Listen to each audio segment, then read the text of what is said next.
Salam alaikum, très chère communauté dal jàmm sa canal Family 221 TV gars yi respecte ñëw ci beneen génn def benn flash bu ndaw rek ci sorte bi nga xamante ni Fatoumata Ndiaye Fouta Tampi defati na ko keroog ko maître El Hadji Diouf la tey Fatoumata Ndiaye Fouta Tampi la mais ba alhamdulilah sax laay wax alhamdulilah parce que fu mu nekk ni dëkk bi ku bëgg a wax rek da ngay xaar président Ousmane Sonko génn pour nga mën a wax parce que président Sonko tey moom mooy tax yéen ngeen exister président Sonko tey moom mooy tax nit ñi di leen may nopp vous ne pensez-vous pas que ni bu leen yaakaar ni wala bu leen xalaat ni bu ngeen génnee nit ñi dañ leen di déglu parce que vous êtes des vedettes non mais ñun dañ leen di déglu parce que Sonko amul temps wu déglu leen ñun dañ leen di déglu xam li ngeen wax pour gën a mën a tontu mën leen a tontu parce que du Sonko moo leen di tontu mais ñun ñoo leen di ñun les patriotes ñun ñoo leen di tontu mais balaa may ñëw ci li nga xamante ni tey moom lañ fas yéene wax nañ déglu rek Fouta Tampi Fatoumata Ndiaye ñu dem te ñëw. dama ne Ousmane Sonko dafa tuuti ba nit ñi mu leen di yëngal république. mais ma yeggal foofu mais damay may ma yeggal amul tax nit ñi di ci wax. parce que c'est un manipulateur day manipuler nit ñi di jël askan bi di ko jaxasee nguur gi kon bu waxee lu mu war tam. très chère communauté mais bu dee abonné ko mbokk gaawal abonné tey partager les vidéos les patriotes la chaîne c'est pour vous nañ leen partage vidéo yi nga di jox seen avis ci commentaire yi am na solo Fatoumata Ndiaye Fouta Tampi def sorti mais man balaa ma koy tontu balaa may wax ak moom nañ déglu Baye Niass li mu wax Fouta Tampi rek ñu dem te ñëw. ñëpp xam nañ ne dafa yoroon carte caga di jaayu boppam. li nga xam ne doy na war de. man maa ko wax man Baye Niass Fatoumata Ndiaye da doon jaay boppam caga la je le dis et j'assume da doon jaay boppam. buñ la wooyee da nga indi preuve yi. déggoo li ma la wax Fatoumata Ndiaye boîte la doon dem Fatoumata Ndiaye ba léegi nii day naan. parce que kenn dootu ko présenté Sénégal gars yi dafay taw mais il faut que ñu génn des vidéos parce que pour jar na ko quoi vous voyez dëkk bee ngi mooy li may wax ku mën a ñëw na nga takk say bagage ñëw ku mën a ñëw na nga takk say bagage ñëw fii day taw du taw contrairement ak Sénégal mi nga xamante ne bu wisee sax ndeysaan mooy loolu noonu ñenn di nelaw mais Fatoumata Ndiaye Fouta Tampi bés boo tontoo Baye Niass ci lu mu wax rek je pense bien que président Ousmane Sonko dina jël temps pour mën laa tontu dina jël temps pour mën a wax ak yow mais ba nit ñi ba jamono bu ñu toll nii ñun ñooy génn defante ak yow ba mu saf sax parce que quand tu dis que Ousmane Sonko c'est un manipulateur quand tu dis que Ousmane Sonko ragal la je pense bien que waxu kasaw la Ousmane Sonko c'est un manipulateur day manipuler askan wi di leen jaxase ak nguur gi fàttalikul jamono bi ngay bot Fouta Tampi ñëpp di la jox cër jamono boobu noonu amul loo dul woon yàq nguur gi amul loo dul woon wax Macky Sall combat bi nga porté woon ba tax sénégalais yi joxoon la cër jox la nopp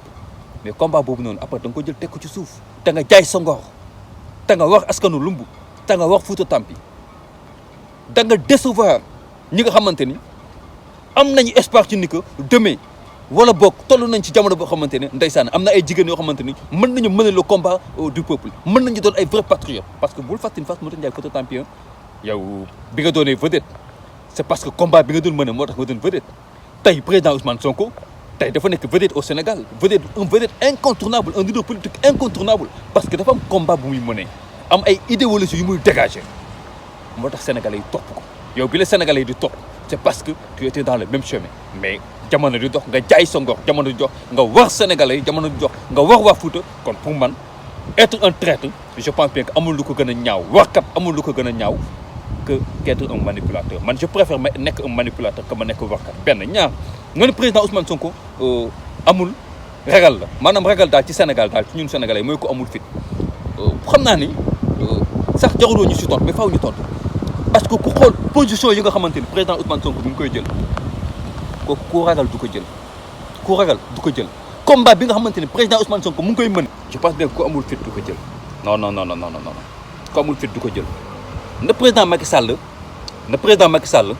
jël exemple ci Ousmane Sonko mbedd Ndakaaru yi wala mbedd Ndar yi wala yenn mbedd yu nekk Sénégal te am turu colon yi wala yenn turu ancien kiwu français yi mu changé ko na ko essayé rek benn mbedd rek laa waxuma benn village wala toute une ville jégalu gars yi dafa xaw a ngelaw te mu ngi taw na ko président Macky Sall essayé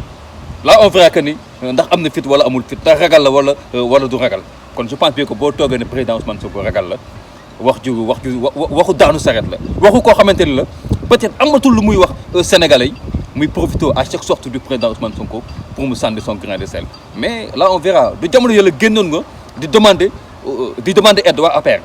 di demander pour Macky Sall recevoir la wala boog mu dimbali la wala boog Marème Sall mu dimbali la tu n'as encore rien vu mës naa ko wax ci sumay benn chronique ku wax ren ba diwén bu la jógee rek dañ la koo jiñ waaye di yow et yow coup bi nga xamante ni waa APR wala boog di nga ko gisi ji ci fi nga nekk jamono ñu toll nii Sénégalais yi dinañ ci teg bët man Sonko nga ni na génn coalition Yewwi Askan Wi mais jagul mu ciy génn moom natt na boppam ba pare